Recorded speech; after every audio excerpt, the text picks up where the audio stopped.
여러분, 만약 성경에 우리 모두가 건강하고 풍요로운 삶을 살 수 있는 일종의 무료 건강 계획이 들어있다면 어떨 것 같으세요? 정말 흥미롭지 않나요? 오늘 바로 그 원칙들을 원자료를 바탕으로 하나씩 파헤쳐 보겠습니다. 자, 한번 상상해 보세요. 만약 우리 몸에 마치 새로 산 전자제품처럼 사용 설명서가 딱 들어있다면 어땠을까요? 우리 몸을 만든 분이 직접 써준 매뉴얼 말이죠. 이 자료는 바로 성경이 우리 몸을 위한 일종의 그런 신성한 안내서가 될 수 있다고 이야기합니다. 먼저 건강을 위한 신성한 청사진이라는 개념부터 살펴볼 텐데요. 이게 무슨 말이냐면 우리의 신체적 건강이 그냥 몸만의 문제가 아니라는 거예요. 사실은 영적인 문제와도 아주 깊이, 아주 밀접하게 연결되어 있다는 거죠. 그 근본적인 아이디어부터 한번 들여다보겠습니다. 핵심은 정말 간단합니다.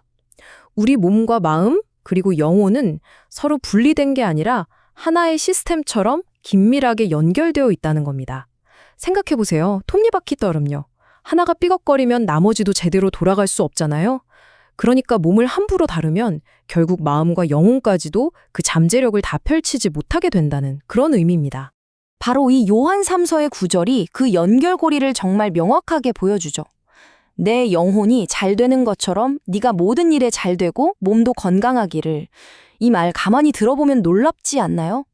영혼의 상태와 몸의 건강이 하나로 묶여 있다는 걸, 결코 분리해서 생각할 수 없다는 걸 정말 강력하게 보여주는 구절입니다.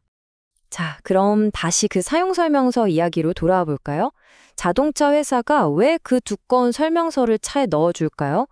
당연히 그 차의 성능을 최고로 유지하고 안전하게 오래 타라는 거잖아요. 이 자료는 성경에 담긴 원칙들도 똑같다고 말합니다. 우리를 만드신 분이 우리가 최고의 삶을 살도록 항상 우리의 유익을 위해 주신 아주 특별한 지침이라는 거죠. 좋습니다. 그럼 그 사용 설명서에는 구체적으로 어떤 내용이 있을까요? 가장 먼저 나오는 게 바로 식단에 대한 지침인데요. 그 중에서도 인류의 최초의 식단은 과연 무엇이었는지 한번 살펴보겠습니다. 자료에 따르면 창세기 1장 29절에 그 답이 나와 있다고 해요. 인류에게 처음 주어진 식단은 바로 자연 그대로의 음식이었습니다. 신선한 과일, 영양가 높은 곡물, 그리고 고소한 견과류. 정말 완벽한 식단이죠? 그런데 말이죠. 여기서 한 가지 질문이 생깁니다. 혹시 신이 특별히 이건 먹지 마라, 부정하다고 딱 정해놓은 음식들도 있었을까요? 이 질문을 따라가다 보면 레위기와 신명기에 나오는 좀 더 구체적인 식단 규정들을 만나게 됩니다. 자, 여기 표를 한번 보세요. 정결한 동물과 부정한 동물을 나누는 기준이 생각보다 아주 명확하고 체계적이에요. 예를 들어 땅에 사는 동물은 두 가지 조건을 모두 만족해야 해요. 되새김질도 하고 굽도 완전히 갈라져 있어야 한다는 거죠. 둘 중 하나만 해당되면 안 돼요. 물에 사는 생물은요, 지느러미와 비늘이 둘 다 있어야 하고요. 새의 경우에는 주로 다른 동물을 사냥하거나 썩은 고기를 먹는 종류들이 부정한 것으로 분류됩니다.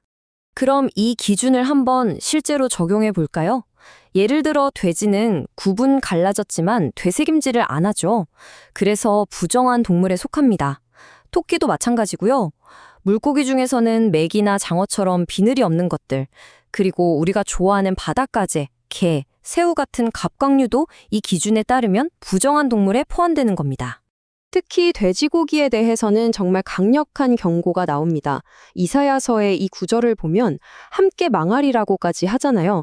이 정도 표현이면 이건 그냥 이 음식이 건강에 안 좋아 수준이 아닌 거죠. 영적인 순종과 아주 직접적으로 연결된 굉장히 심각한 문제로 다루고 있다는 걸 알 수 있습니다. 자, 지금까지 음식 이야기를 해봤는데요. 이제는 음식뿐만 아니라 우리 몸에 들어가는 다른 물질들, 특히 술이나 담배 같은 것들에 대해서는 어떻게 말하고 있는지 한번 살펴보겠습니다.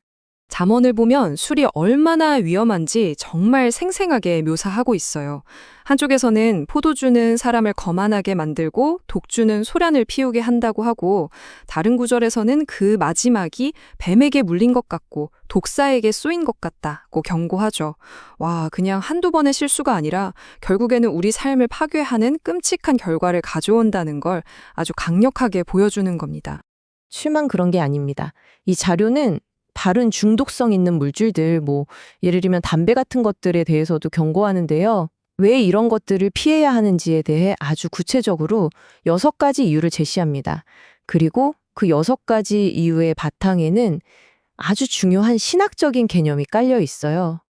네, 바로 그 핵심 개념이 이겁니다.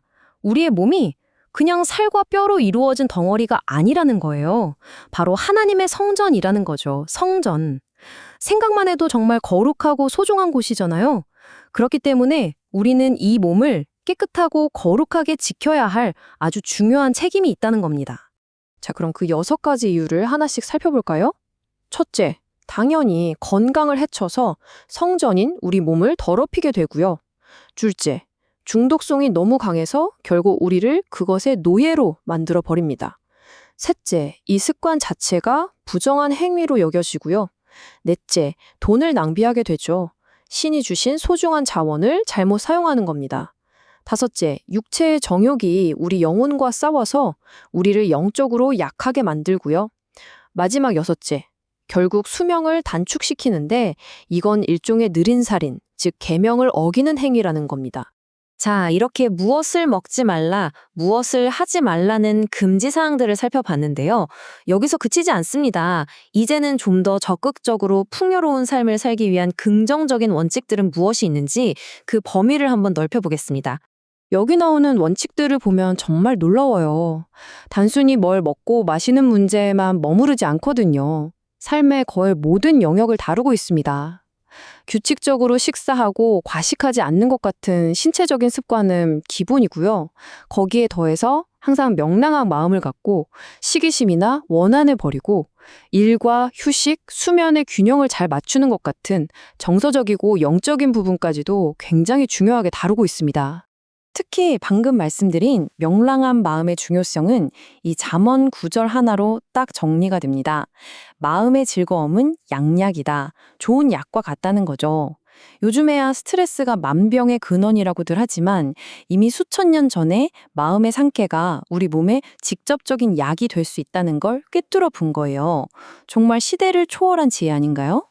자, 이제 거의 다 왔습니다. 그렇다면 만약 이런 원칙들을 무시하고 내 마음대로 살면 어떤 결과가 따를까요? 그리고 이미 잘못된 길을 가고 있다면 해결책은 있는 걸까요? 이제 그 이야기를 해보겠습니다. 우리 앞에는 이렇게 두 갈래 길이 놓여 있습니다.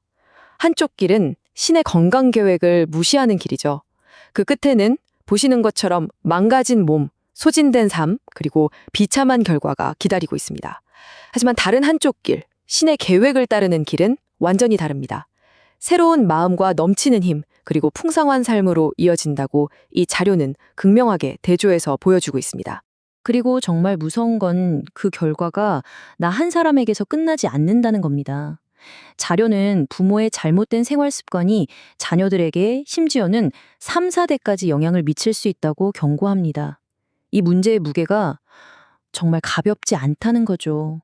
그렇다면 희망은 없는 걸까요? 아닙니다. 이 모든 것을 바꿀 수 있는 해결책이 있습니다. 그런데 그 힘이 놀랍게도 우리 자신의 의지나 노력에서 나오는 게 아니라고 해요. 자료가 제시하는 궁극적인 해결책, 그리고 모든 해로운 습관을 끊어낼 수 있는 힘의 원천은 바로 그리스도입니다. 빌립보서의 이 구절처럼 내게 능력 주시는 분 안에서 모든 것을 할 수 있다는 겁니다. 자, 오늘 이야기의 핵심을 담은 마지막 질문을 여러분께 던지면서 마무리하겠습니다.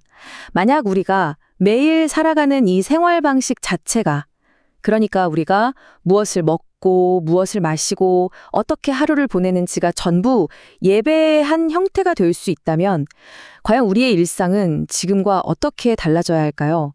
이 질문을 통해 각자의 삶을 한번 깊이 돌아보는 시간이 되셨으면 합니다.